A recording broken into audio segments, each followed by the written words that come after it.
In 2020, Mars Wrigley, the largest producer of chewing gum, was desperate. It was the height of the COVID-19 pandemic. Many people were wearing masks and having fewer face-to-face social interactions, which meant that they were less worried about their breath.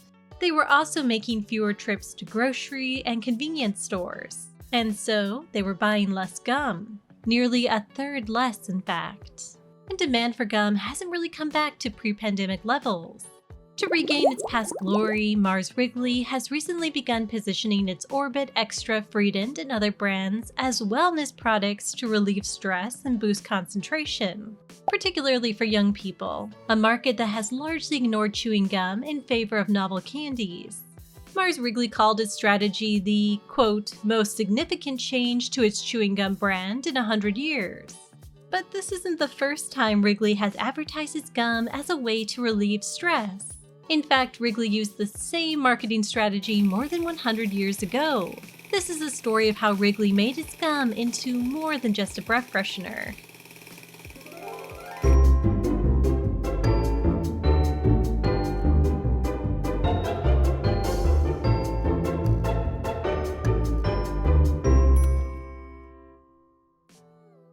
Wrigley's origins start with William Wrigley Jr., but it didn't start with chewing gum.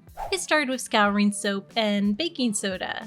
To convince retailers to sell his soap or baking soda, William Wrigley would offer them a large share of the profit and a premium, or a gift. According to a 1915 article in Printers Ink., one of these premiums was a lamp. To Wrigley, the lamp looked a little bare, so he filled it with gum before giving it to the retailer. It was apparently a hit, which gave Wrigley the idea to sell gum instead of soap or baking soda. Advertising was a crucial part of Wrigley's strategy for selling his gum. He believed that if he could keep his product in the public eye, people would buy it. As Wrigley's gum became more popular, he spent more and more on advertising. He reportedly said, "Our advertising department never sleeps. We are advertising our goods to the consumer 12 months in the year, every year." By the 1920s, Wrigley's was spending millions of dollars on advertising, and it was working. As one newspaper wrote, "What product is so well known as Wrigley's chewing gum? Perhaps none, you say, and you are quite right." Advertising had made William Wrigley into the chewing gum king. For several decades, Wrigley's gum focused on its taste, using its famous tagline, "The flavor lasts." But soon, Wrigley's chewing gum would be imbued with all kinds of health benefits. It could freshen breath, clean teeth, massage gums, aid digestion, quench thirst, improve appetite but also reduce cravings, and make heartburn and flatulence disappear. It could even make you more beautiful by exercising your jaw muscles, a perhaps early version of today's trend of looks maxing. But that wasn't all. Around World War I, Wrigley focused not only on the physical benefits of its gum, but also the psychological. When World War I broke out, William Wrigley invested heavily in advertising his gum as a necessity for the soldiers of the United States, Great Britain, and France. A British ad noted, "The marvelous shooting of our anti-aircraft men is a great tribute to their steady nerves, and a good deal of the credit for their steady nerves belongs to Wrigley's.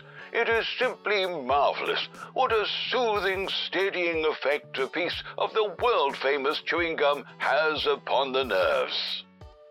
And Wrigley's wasn't the only one making this claim. Canadian Regimental Sergeant Major G.H. McLeod made a plea for chewing gum in 1917, noting that it could alleviate thirst and comfort soldiers. "I know of dozens of other cases in the frontline trenches of men who have been so completely worn out by the incessant shell fire that they were unable to go to sleep. And in 15 minutes, a piece of chewing gum had so quieted their nerves that they dropped off into a peaceful rest." McLeod's plea was so persuasive that Americans reportedly collected funds to send chewing gum and other comforts to the troops. And chewing gum became considered such a necessity that it was included in soldiers' rations. By 1917, U.S. exports of chewing gum was averaging $100,000 a month, attributed to soldier demand in England and France. And by the time of the armistice, American soldiers alone were consuming more than 3 million packages of gum a month. The idea that chewing gum could be used to calm nerves didn't go away when the war ended, but troops were no longer the focus. Ads shifted towards alleviating nervous tension in all kinds of ordinary, everyday situations. Stressed at work? Chew gum. Anxious while playing or watching a sporting event? Chew gum. Nerves frayed while driving? Chew gum. So convinced of the effectiveness of this marketing strategy, Wrigley decided to make its stress-relieving messaging as visible as possible. And what better way to do that than with a massive electric billboard in the city that never sleeps, New York City. In 1936, the company installed a $1 million sign in Times Square. It was 1 city block wide and 10 stories high. The flashing sign used neon tubing and 29,000 lamp bulbs to create a gigantic under-the-sea scene with gliding fish, gentle waves, and rising bubbles. The soothing sea scene was accompanied by several slogans, including "Steadies the nerves." The electric sign was said to be the largest of its kind in the world. As newspapers reported, the annual wattage consumed is sufficient to operate all the radios in the United States for 2 hours. While the electric current required for the display would serve every need of a city of 10,000. Not only did the electric sign reach passing New Yorkers who reportedly stopped to gaze, but also millions of people across the United States who read the many newspapers that reported on it. But the sign was ultimately short-lived. After the bombing of Pearl Harbor plunged the US into World War II, Times Square was dimmed out and the Wrigley sign was dismantled. But World War II proved another opportunity for Wrigley's and other gum makers. Wrigley's depicted chewing gum as a necessity not only for the armed forces, but also the workers on the home front. Ads urged women to pack Wrigley's double mint gum in their husband's lunchbox. What can you do to help win the war? Plenty. For you're providing a very special kind of ammunition in the brawn-making, energy-building foods you give your family to make them feel better, so they work better for Uncle Sam. And another thing that helps them feel better while they work is chewing gum.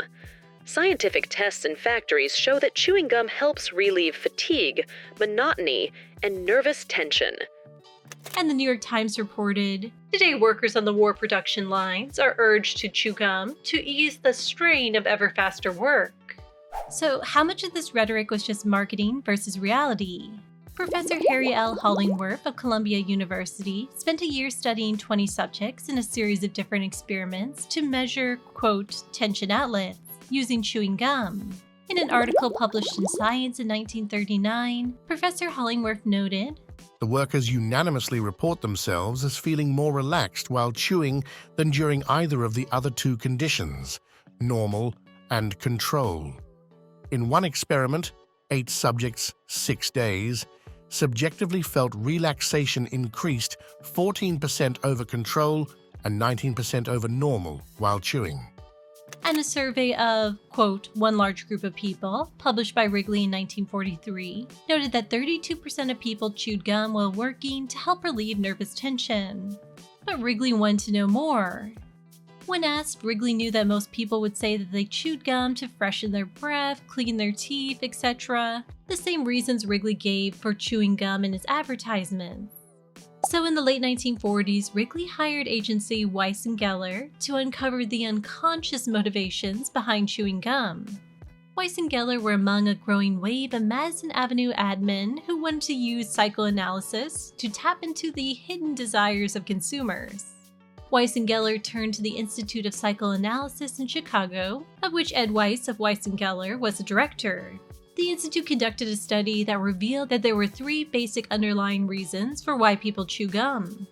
1 was comfort, 2 release of tension or relaxation, and 3 release of hostility or aggression. With these motivations in mind, Weiss and Geller created an advertising campaign for a very specific test market, a coal mining region in eastern Pennsylvania. The region had a low standard of living and what Weiss and Geller believed would be high levels of frustration. More importantly for Weiss and Geller, it had very low sales of chewing gum. Weiss and Geller ran a comic-style advertisement in regional newspapers which showed a child getting frustrated while trying to get a model train to work. After being given a stick of gum, the child is able to overcome his frustration and get the train set to run. The boy's mother watches on and, while at work, offers a stick of gum to an aggravated coworker, who is similarly able to overcome her problem. The takeaway: Chewing gum helps release frustration and relax you, enabling you to triumph over everyday dilemmas.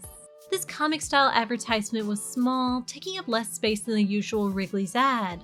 And during the test, all other Wrigley's promotions and advertising were discontinued.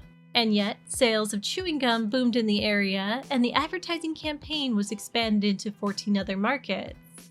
After the 1960s, Wrigley focused once more on promoting its gum for its flavor. But it seems like the idea that gum could relieve stress and improve concentration was not far from the company's minds.